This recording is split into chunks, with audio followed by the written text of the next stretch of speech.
말씀이 선택의 기준입니다.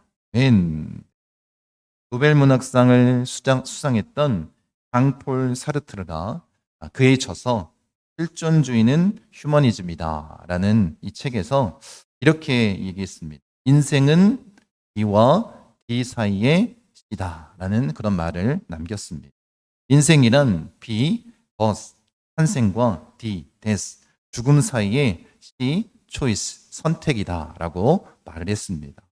사실 우리가 태어남과 죽음은 선택할 수 없다라는 거예요. 물론 옳은 방법은 아니지만 자살을 통해서 그렇게 죽음을 선택할 수 있다라고 생각할 수 있을지 모르겠지만 그 방법 외에 우리는 어떻다라는 거예요. 태어남과 죽음은 선택할 수 없다라는 것입니다. 그래서 인생은 이 태어남과 죽음 사이에 여러 가지 선택으로 지금 우리의 삶의 모습이 나타난다라고 말하고 있는 것 아니겠습니까? 여러분, 우리가 그리스도인이 아니라 이 세상 사람이라면 이렇게 조언하고 있습니다. 우리가 선택할 때에 인생을 살다 보면 잘못 선택할 수 있습니다. 그런데 문제는 뭐냐면 그 선택을 좀 더 좋은 결과를 나타내기 위해서 그 선택한 것에 대해서 열심히 그 일을 이루어 나간다면 어떻게 될까요? 결국 그 인생이 바뀔 수 있다는 것입니다. 잘못된 선택을 할지라도 최고의 결과를 만들어낸다면 우리의 선택은 어떻다라는 거예요? 항상 옳은 선택이 될 수 있다. 이렇게 세상 사람들에게는 조언할 수 있을 것 같습니다. 그런데 그리스도인들은 그렇지 않습니다. 물론 그런 삶을 사는 것이 중요하긴 하지만 우리에게는 더 중요한 선택의 기준이 있다는 거예요. 그게 뭐예요? 하나님의 말씀 아니겠습니까? 하나님의 뜻대로 우리가 살아가는 것. 그렇게 나아갈 때 더 풍성한 하나님의 은혜가 있을 줄 믿습니다. 그 말씀대로 살아가는 자가 되기 원합니다. 바울의 고백처럼 무슨 일을 하든지 다 뭘 위해서 하는 거예요? 하나님의 영광을 위해서 그 뜻을 이 땅 가운데 나타내기 위해 사는 자가 되기를 원합니다. 너무나도 분명한 것은 무엇이냐면 우리가 그런 삶의 자세를 가지고 나아갈 때 하나님께서 우리의 모든 필요를 채워주신다는 거예요. 그렇게 우리에게 약속해 주고 계십니다. 영적인 복뿐만 아니라 우리의 모든 필요를 채워주시는 육적인 복, 물질의 복까지도 허락해 주십니다. 말씀 같이 한번 읽어보도록 하겠습니다. 그들이 와서 시온의 높은 곳에서 찬송하며 여호와의 복, 곧 곡식과 새 포도주와 기름과 어린 양의 떼와 소의 떼를 얻고 크게 기뻐하리라. 그 심령은 물된 동산 같겠고 다시는 근심이 없으리로다 할지어다. 네, 이스라엘의 백성의 회복에 대해서 말씀하시면서 그들이 정말 하나님의 말씀에 불순종하고 그렇게 포로로 끌려가 70년이라는 긴 시간을 보낸 이후에 그 회복의 역사를 경험할 때는 하나님께서 어떻게 하시겠다는 거예요? 여호와의 복을 그들에게 부어주시겠다라고 말씀하십니다. 근데 여기서 말하고 있는 이 여호와의 복은 다른 것이 아니라 먼저 어떻다라는 거예요? 물질적인 필요를 채워주시는 복에 대해서 말씀해 주고 있습니다. 그럼 이 여호와의 복으로 인해서 대적들이 어떻게 해요? 그들의 약탈해 갔던 것, 빼앗아 갔던 모든 것들을 채워주시고 그 황폐해졌던 땅에 어떻게 해요? 동식물 모든 것들이 풍요로워지는 그런 은혜를 베풀어 주시겠다라고 말씀하십니다. 이 여호와의 복은 뭐와 똑같은 거냐면 하나님께서 어떻게 해요? 천지를 창조하실 때 우리가 그 천지 창조한 그 하나님의 창조물 가운데에서 잘 살 수 있도록 그렇게 먼저 준비해 주시고 복 주신 것처럼 이 여호와의 복을 뭘 의미하는 거예요? 하나님께서 천지를 창조하시며 심히 보시기 좋았더라 말씀하셨다. 그 모든 것들, 우리의 모든 필요를 채워주시는 역사에 대해서 말씀해 주시는 것 아니겠습니까? 그 여호와의 복을 우리에게 주시겠다라는 거예요. 어떻게 살아갈 때 우리가 하나님의 말씀에 순종하고 그 하나님의 뜻대로 살아갈 때 이 복을 주신다라고 말씀하시는 건 아니겠습니까? 여러분, 그런 자들에게 주시는 은혜를 뭐라고 말씀하시냐면 그 영혼이 물된 동산 같겠다라고 말씀. 지속적으로 그렇게 하나님의 그 은혜를, 성령의 충만한 은혜를 우리에게 부어주시는 것 아니겠습니까? 그런 자들에게 뭐가 사라지는 거예요? 근심이 사라지는 은혜가 있습니다. 여러분, 그런 참 평안을 누릴 수 있는 그 유일한 길이 뭐라는 거예요? 하나님의 말씀에 순종하고 우리의 모든 선택이 하나님 말씀에 그 말씀이 기준이 되어 그렇게 하나님의 뜻대로 나아가는 자들이 되기를 원합니다. 그것이 바로 그리스도인의 삶임을 잊지 마시기 바랍니다. 오늘 본문에도 이와 비슷한 선택의 모습이 등장합니다. 바울은 어떻게 그것을 선택하며 나아가는지 우리가 함께 나누기 원합니다. 지금 바울이 소망하는 것이 있습니다. 3차 선교 여행을 통해서 하나님께서 바울에게 주셨던 새로운 마음가짐은 뭐냐면 로마로 가야겠다. 로마로 가는 이유는 다른 것이 아닙니다. 당시의 땅끝이라고 불리고 있는 서바나, 그곳에 지금의 스페인까지 복음을 들고 나아갈 그 소망을 품게 하셨다는 거예요. 이 소망을 품은 바울이 이제 결단한 것이 한 가지가 있는데 어디에 먼저 가겠다라는 거예요? 예루살렘에 먼저 가겠다라는 것입니다. 그리고 그곳에서부터 로마로, 그리고 어디까지요? 땅끝까지 주의 복음을 선포하는 하나님의 뜻을 알게 되었습니다. 지금 바울이 예루살렘으로 가겠다라고 결정한 그 이후부터는 이제 어떻다라는 거예요? 그에게 환난과 핍박이 다가올 것입니다. 이제 멀쩡하게 가는 것이 아니라 죄수로 끌려가는 삶을 살게 될 것입니다. 이것을 누가 잘 알았을까요? 바울이 알고 있었습니다. 성령님이 이미 그에게 알려주신 것 아니겠습니까? 그런데도 어떤 마음을 가지고 이가 그렇게 예루살렘으로, 로마로 또 땅끝까지 나아가려고 하는지 말씀을 같이 한번 읽어보도록 하겠습니다. 사도행전 20장 24절입니다. 내가 달려갈 길과 주 예수께 받은 사명 곧 하나님의 은혜의 복음을 증언하는 일을 마치려 하면은 나의 생명조차 조금도 귀한 것으로 여기지 아니하노라. 바울이 어땠다라는 거예요? 그 결박과 핍박의 길임을 알고 있음에도 불구하고 나의 생명조차 아깝게 여기지 않겠다. 오직 하나님께서 나에게 주신 그 뜻, 그 말씀에 순종하여 오직 하나님의 영광을 위해 달려가겠다라고 고백한 건 아니겠습니까? 여러분, 그렇게 스스로 죽음까지도 가깝게 여기지 아니하고 결단하며 나아가는 그 모습을 보며 예수님이 십자가의 길을 걸어가셨을 때에 그 모습이 떠올랐습니다. 예수님 역시 어떻게 해요? 그 십자가의 고난의 길을 너무나도 잘 알고 있음에도 불구하고 우리를 위해서 자발적으로 모든 것을 내어주신 것 아니겠습니까? 그 결연에 찬 모습이 지금 바울에게도 나타나는 것 같습니다. 그리고 바울이 도착한 곳이 어디냐면 두로라는 지역이었습니다. 여러분, 그곳에서 그리스도인들을 만나고 또 함께 위로도 받고 그런 은혜의 시간을 나누고 있습니다. 여러분, 사실 이 두로는 예수님 시대 때부터 복음이 선포되어졌던 곳입니다. 예수님께서 이 두로와 시돈 지역에 가셨고 또 그곳에서 누구를 만나냐면 가나안 여인, 이 수로보니게 여인을 만나게 됩니다. 여러분, 그렇게 예수님 시대 때부터 복음의 씨앗이 전해졌던 이 두로, 어떻게 보면 굉장히 위험하고 그런 수상한 그런 곳일지 모르겠지만 이제 어떻게 바뀐 거예요? 바울이 그곳에 있는 그리스도인들과 함께 자신의 마음을 나누고 함께 기도하고 동역할 수 있는 장소로 바뀌었다라는 거예요. 이것이 하나님의 은혜 아니겠습니까? 그래서 그들이 어떻게 기도해주고 있는지 4절부터 6절까지 한번 읽겠습니다. 제자들을 찾아 거기서 이레를 머물더니 그 제자들이 성령의 감동으로 바울더러 예루살렘에 들어가지 말라 하더라. 이 여러 날을 지낸 후 우리가 떠나갈새 그들이 다 그 처자와 함께 성문 밖까지 전송하거늘 우리가 바닷가에서 무릎을 꿇어 기도하고 서로 작별한 후 우리는 배에 오르고 그들은 집으로 돌아가니라. 여러분, 지금 이 두로에 있었던 제자들, 어쩌면 바울과 그렇게 친밀함이 없었을지도 모르겠습니다. 다만 뭘로 연결된 거예요? 우리는 예수님의 제자다.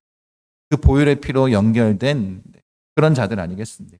이전에 에베소에서 떠나올 때는 3년 동안 함께 있었던 자들이었기 때문에 어떤 마음을 나눌 수 있어요? 그렇게 애틋한 정을 나눌 수 있었을지 모르겠습니다. 근데 두로에서는 어때요? 그렇게 오랜 기간 바울과 마음을 나누지 않았지만 이들이 어떤 마음을 갖고 있었습니까? 정말로 바울의 그 마음을 위해서 기도해주고 그가 가는 길에 대해서도 함께 눈물로써 기도해주고 마음을 같이 할 수 있었던 마음을 품을 수 있었다는 거예요. 이유가 뭘까요? 뭐 때문에 그렇게 가능한 거예요? 예수 그리스도를 통해서 가능한 것 아니겠습니까? 그 구원의 은혜를 온전히 경험한 자들. 그래서 그런 마음을 나눌 수 있습니다. 여기서도 마찬가지입니다. 제자들이 성령의 감동을 받아서 뭐라고 얘기하냐면 바울도 어디 가지 말라는 거예요. 예루살렘에 가지 말라. 이렇게 얘기를 합니다. 뻔한 길, 고통의 길, 고난의 길, 위험의 길임을 알기 때문에 그런 건 아니겠습니까? 그러함에도 불구하고 그 길을 가고자 하는 바울을 위해서 하자 모든 사람들, 아이들까지 같이 나와서 눈물로 환송해주고 있지. 같이 기도해주고 있지 않습니까? 그 한 사람의 사명을 위해서 같이 기도해주는 그런 모습. 얼마나 아름답습니까? 사실 지금 이 브로나 이 바울의 상황에서는 이게 굉장히 생소한 모습입니다. 당시엔 그리스도인들이 많지 않았기 때문에. 근데 여러분 뭐 이제 해외 여행을 간다거나 아니면 뭐 버스를 타고 어느 다른 시를 가기 위해서 터미널이든지 기차역에 가면 꼭 어떤 사람들을 만날 수 있어요. 모여서 선교를 떠나가는 그런 사람들을 우리가 만날 수 있지 않습니까? 지금은 우리가 보기엔 흔하지만 당시엔 어떤 상황이라는 거예요? 이 장면 자체가 아주 희귀한 모습이었다라는 거예요. 그런데 이들의 마음 가운데는 동일한 마음이 있었습니다. 그게 뭐예요? 하나님의 뜻을 온전히 이루기 위해서 떠나가는 그 사명자를 위해서 한 마음으로 기도하고자 하는 마음이 있었다. 여러분 우리도 그런 모습으로 함께 중보하는 자가 되길 원합니다. 교회를 위해서, 한 사람의 사명을 위해서, 또한 그의 어려움이 있다는 것을 발견하게 됐을 때 우리가 함께 이렇게 기도할 수 있는 자들이 되기를 원합니다.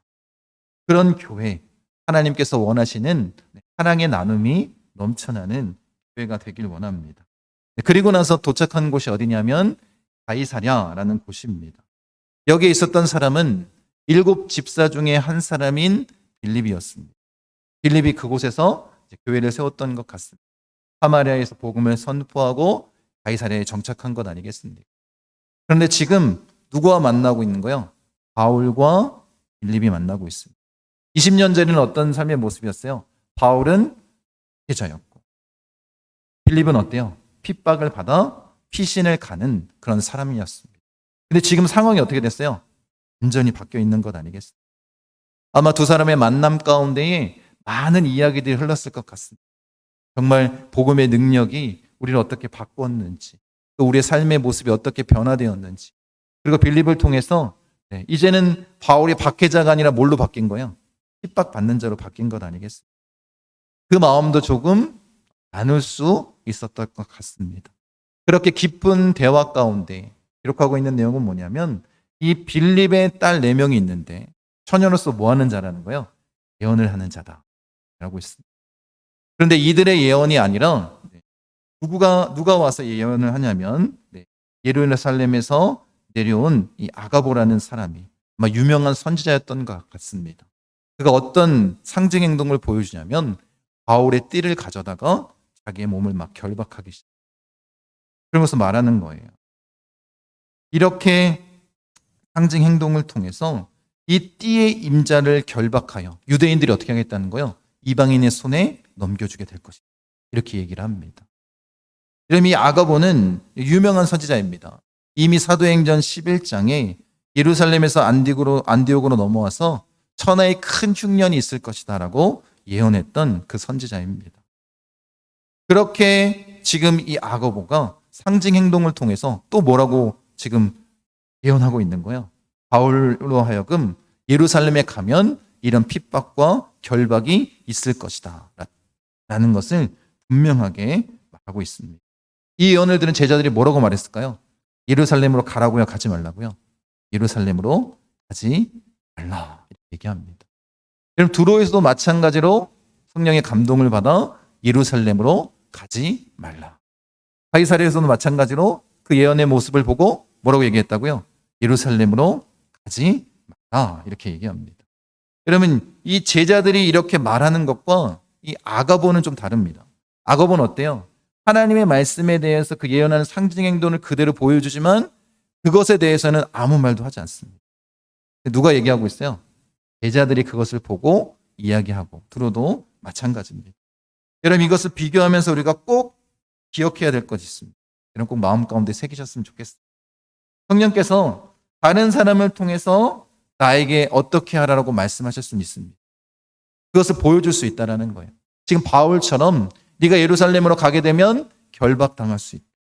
또 유대인들의 손에 의해서 이방인들에게 넘겨질 수 있다. 충분히 말씀해 주실 수 있다는 것입니다. 그런데 그 성령의 음성에 사람의 뜻을 개입시키면 안 된다는 거예요. 이 제자들은 뭐라고 얘기하고 있어요? 예루살렘에 가지 말라. 누구 뜻인 거예요? 성령의 뜻일까요? 아닙니다. 사람이 가지고 있었던 마음입니다. 하나님이 원하시는 것은 이것입니다. 누구에게든지 보여주실 수 있어요. 그런데 어떻게 하라는 거예요? 거기에 사람의 뜻을 개입시키죠. 아고보가 유명한 선지자였던 이유 중에 하나. 선지자로서 감당해야 될 사명이 뭐예요? 하나님의 말씀을 그대로 대언하는 것입니다. 거기에 사람의 뜻은 절대로 집어넣지 않고 있는 건 아니겠습니까? 여러분, 이것이 우리가 하나님의 말씀을 대하는 자세가 되기를 원합니다. 그러면 지금 이 예루살렘으로 가는 것을 막고 있었던 것은 누구 뜻이라는 거예요? 하나님의 뜻이라기보다는 사람의 뜻이 더 강했다라는 것입니다. 바울은 이것을 누구보다도 잘 알았습니다. 이미 하나님께서 말씀해 주셨어요. 예루살렘으로 가는 것은 핍박의 길이고 결박의 길이고 어쩌면 어때요? 목숨까지도 버려야 되는 그 길 아니겠습니까? 그러함에도 불구하고 하나님의 뜻이 너무나도 분명하고 자기의 주신 사명이 너무나도 분명하게 바울은 어떻게 결단한 거예요? 내가 그 결박의 길로 가겠다라고 결정한 건 아니겠습니까? 여러분, 그러니까 이 바울의 모습을 보면서 그 고백했던 바울의 모습을 보면서 결연한 이 바울의 모습을 보면서 예수님을 믿는 제자들이 뭐라고 표현하는지 여러분 이들의 마음이 정말로 하나님의 말씀에 온전히 순종하는 모습이었다라는 것을 우리가 알 수 있습니다. 먼저 바울이 어떻게 얘기하는지 한번 같이 읽어보도록 하겠습니다. 바울이 대답하되 여러분이 어찌하여 울어 내 마음을 상하게 하느냐.